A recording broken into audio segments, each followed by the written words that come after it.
Star Wars The Last Command. All right, this is the last book in the Thrawn Trilogy. I'm pretty excited to read it. Well, I did read it. I'm pretty excited to talk about it. And this video is probably going to be very long because look at my notes for it. I got a lot of stuff, so I might cut some stuff out. Might not. I got a little bit too detail-oriented, but I was excited about this. So, it starts off with the Imperial fleet attacking this planet called Yukio. And they're attacking them with these cloaked ships that are mind-controlled by Kaboth. I'm going to say Kaboth. And he's mind-controlling them to bombard the planet from underneath their planetary shields, while the fleet orbital bombards the shield from space to make it look like it's going straight through the shield, you know? And the New Republic believes that the Imperials have this super weapon that can pierce the planetary shields because of how it looks, you know? It's just going boom, boom, boom. Very cool tactic. It shows how smart Thrawn is, and I'm a huge fan of this. This is dope. And we find out that the clones are bred on Mount Tantus on Wayland. You know, that planet that Kaboth was guarding all that time, the Emperor's storehouse. Now, they're using these things called Spaharti cylinders for cloning, and they say no clone grown to maturity in less than a year is stable enough to survive outside a controlled environment, which means clones can only be grown so fast to be mentally stable. It's a 1 year minimum, and Thrawn's clones are grown in 15 to 20 days. So he's really cutting that shortcut. So I'm thinking different cloning techniques than Kaminoans that might explain the clone madness, or just the period of time that they're skipping is causing the clone madness. That's probably more likely. Now, Mara Jade is recovering from her injuries from the last book, being ejected into space in the Imperial Palace. I don't know why they keep calling it that. Stop calling it that. This is the capital of the New Republic. Change the name. Anyway, Luke tracks the clones to the planet called Podarus, and the Imperial forces try to capture him, but he escapes and goes into hyperspace. Now he's in hyperspace. He discovers that the X-Ring power cells ran out of power. Why are they called power cells then? So he goes to the Nogri homeworld Honogur, because it's close, to replace them. And the Nogri take him to what's called the future of the Nogri. And that is basically a hidden canyon where they grow plants and crops without the Empire knowing about it, because they'll just kill everything if they don't. And he meets Kabarka, who is the Nogri that helped and recognized Leia in the last book. I never said him by name, but now I'm saying by name, and I'm ruining his name. I'm ruining it. And they refer to him as the son of Vader, like they called her Lady Vader. So pretty different, but, you know, epic. And it comes into play later in the story, which we'll get to a long time from now, because this probably is going to be like 20 minutes, the way I'm feeling. So Luke has a vision of Leia and the twins in danger, and at the moment, Leia is going into labor, and she gives birth to Jaina and Jacen Solo. The Solo twins are here.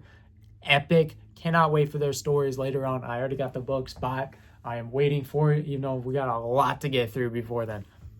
So now Talon Card sets up a meeting of the top smugglers on this planet Trogan. They meet in a cantina, which they refer to as a tap calf, which is like a bar. I Googled it. That's how I know. And he wants to form an alliance to find where the cloning facility is so they can destroy it. So he's very much helping the New Republic now. I'm not really into Card's role in this book. I'm getting more into it now that I'm talking about it, but as I was reading it, I was like, this sucks compared to everything else. And the smugglers want to stay neutral until this meeting is attacked by the Imperials, resulting in this smuggler named Lishma's death. With this, the smuggler alliance is formed. And we find out that this attack is arranged by Freer, who is this shady guy that was introduced in the last book, who's basically a ship stealer, and just he will betray you at any turn of the corner. This guy sucks. What a guy this is. So his plan is to gain Card's trust so he can betray him to Thrawn. Totally a stand-up guy. This is the guy you want on your team. 100%. But the smuggler attack was pretty cool. I didn't expect it to be him, but you know, he is the obvious choice and I'm kind of stupid. So Leia confronts Mara about being a spy for the Imperials, and Mara reveals her past and her plans to kill Luke. And Leia says maybe she isn't the one who wants Luke dead, and then she leaves Mara to think about that for a little bit. You know, she does want to kill Luke, but not really. as we come find out later. It's just she constantly hears the voice of the Emperor going, "You will kill Luke Skywalker." I can't do voice. Oh, man.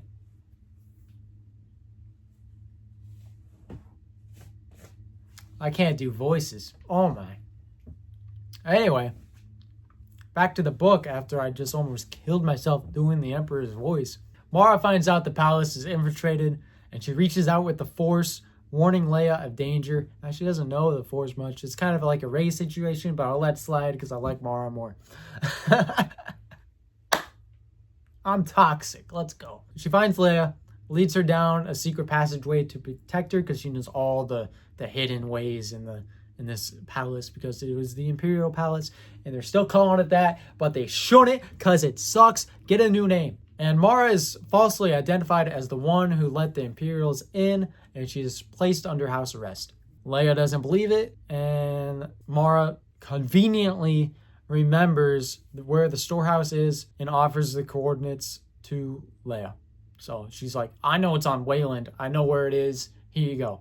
She just randomly remembers stuff. She remembered where the Katana fleet is, and I'm like, are you kidding me? It's very convenient. It could have been better, in my opinion. But I still like her character. So it is decided that Luke, Han, Lando, and Chewie, and Mara, and then R2 and 3PO, obviously, would go and take out the cloning facility.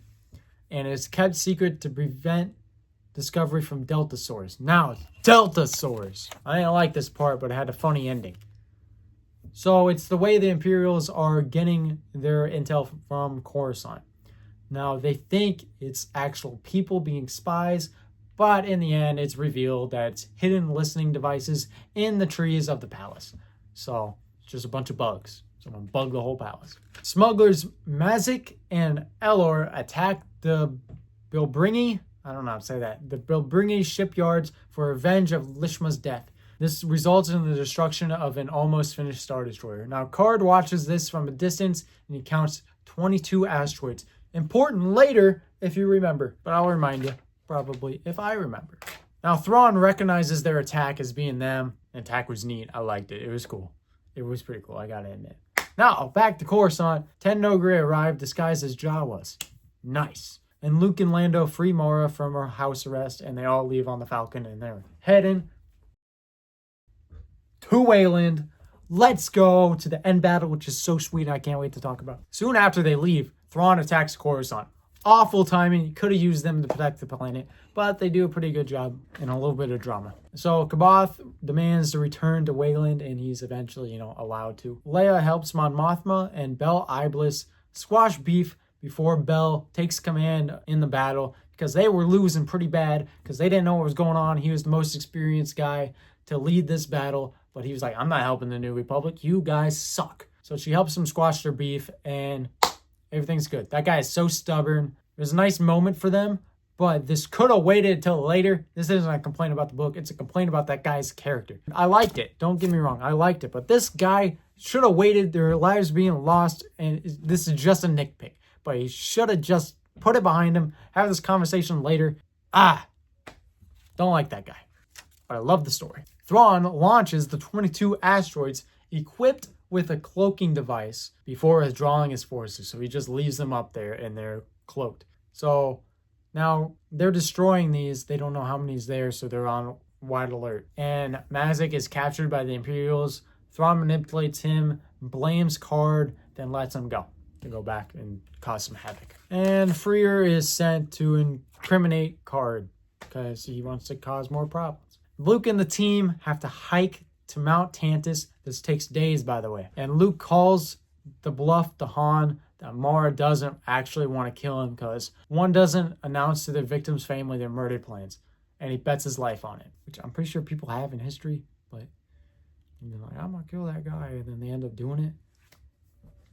But Luke has a lot of trust, which is why this Luke is amazing. So Luke tells Mara what really happened in the Emperor's throne room on the second Death Star, because she didn't believe him. She thought they ganged up on him. But that's all cleared up now. More things to be cleared up later. So Luke starts slightly training Mara with a seed pod, kind of like he got trained by Obi-Wan with the training remote on the Falcon in A New Hope. He's impressed that she grabbed it with the Force and just stabbed it with her saber. And he says, Obi-Wan never taught me to use the tip of the blade. Which, dude, come on. Use your head. That's the first thing I do is stab some things with it.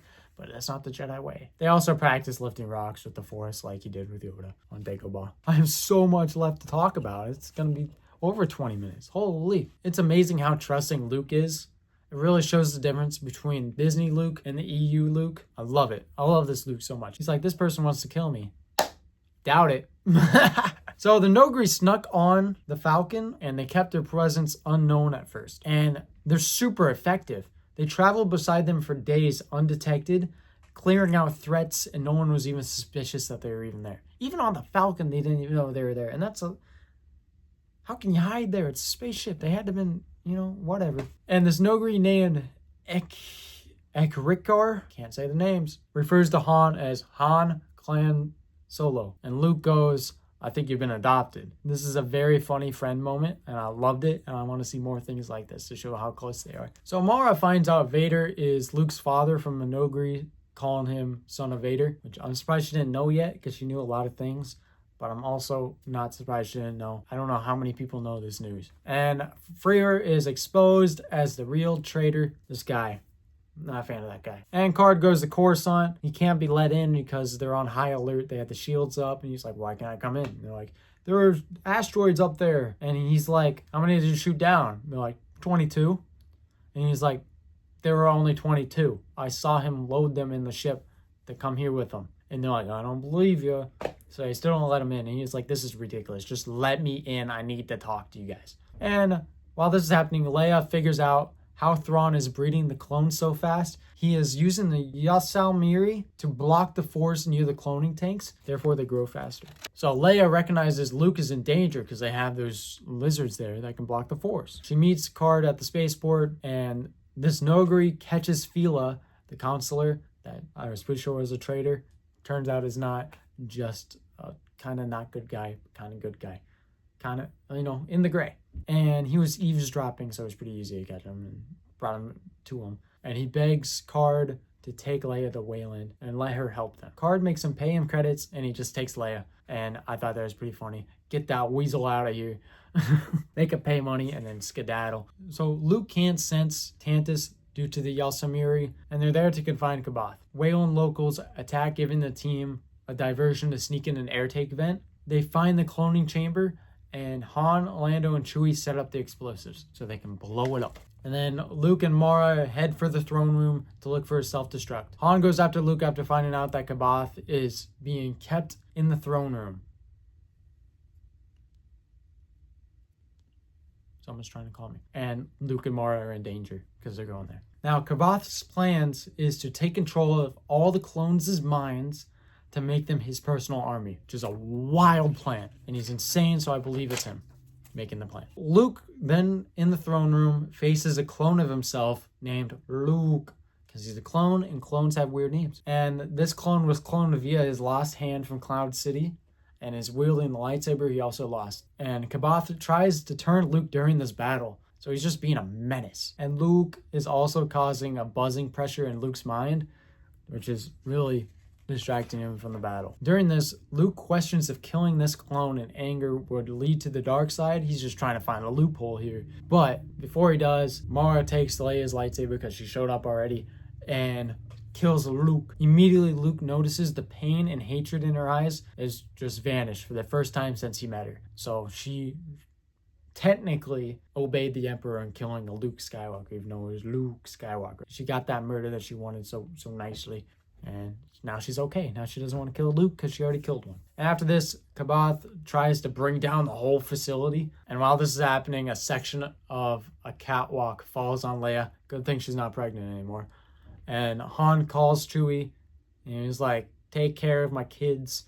I don't know if we're going to make it out of this. Which is super sad, Then Mara kills Kabath with Leia's lightsaber, same way as Luke. And he disappears in a blue flash, kind of like the Emperor did in Episode 6. Now, back on Thrawn's flagship, his personal Nogri bodyguard, Rook, cuts Captain Pelion's throat immediately after hearing the news about the attack on Wayland. Then he murders Thrawn in his throne, and Thrawn smiles as he said, but it was so artistically done. Those are some wild last words, dude. Honestly, that goes hard. I like that. Respect on Thrawn for picking some like badass last words, because that was dope. I like that. That was amazing. And back on Coruscant, everything's over. Luke gives Mara his old saber. He goes, "You're on your way to becoming a Jedi, so she's gonna need it." So he gives it to her, and she goes her own way for the time being. This was the best book so far. I thought Heir to the Empire was the best book, but this was the best one. Everything came together so nicely. The end battle was so epic. Everything was just building to this being incredible. Now, the only weak part was Card's part, but now that I talked about it, I kind of liked it more than when I read it. Everything else is incredible. Everything with Mara, Luke, Leia, even Han and Chewie, everything there, incredible. I loved it. Delta Source, not a fan, but who cares? Bell Iblis, not a fan, but who cares? All that stuff I didn't like is overshadowed by everything that I loved. This is an S tier on my tier list, 100%. This is not going to be topped anytime soon. I can feel it because I love this, and it's been 23 minutes talking about this. I don't know how I'm going to cut it down to be better, but that just shows how great this is. I love this. The best ever. I don't think it gets better than this. This is probably the best Star Wars there is, other than the KOTOR game. I hope that things to come are at least half as great as this, because I loved it so much. I cannot get over it. Also, in this trilogy of books, Coruscant is a big deal. Coruscant's in it a lot, and they mention the Manatari Mountains. So in this, you can see the mountains of Coruscant, but in everything else, there's no mountains, because everything's the city. But in Mandalorian, I think season 3, you can see the tip. They visit the tip of the tallest mountain on Coruscant. So they are all the way up there. So this is a big difference. There's still some beauty in Coruscant in this, which is different from it everywhere else. I kind of like it, but I kind of don't. I don't know how I feel about it. But next up is Dark Empire. I cannot wait to get to that.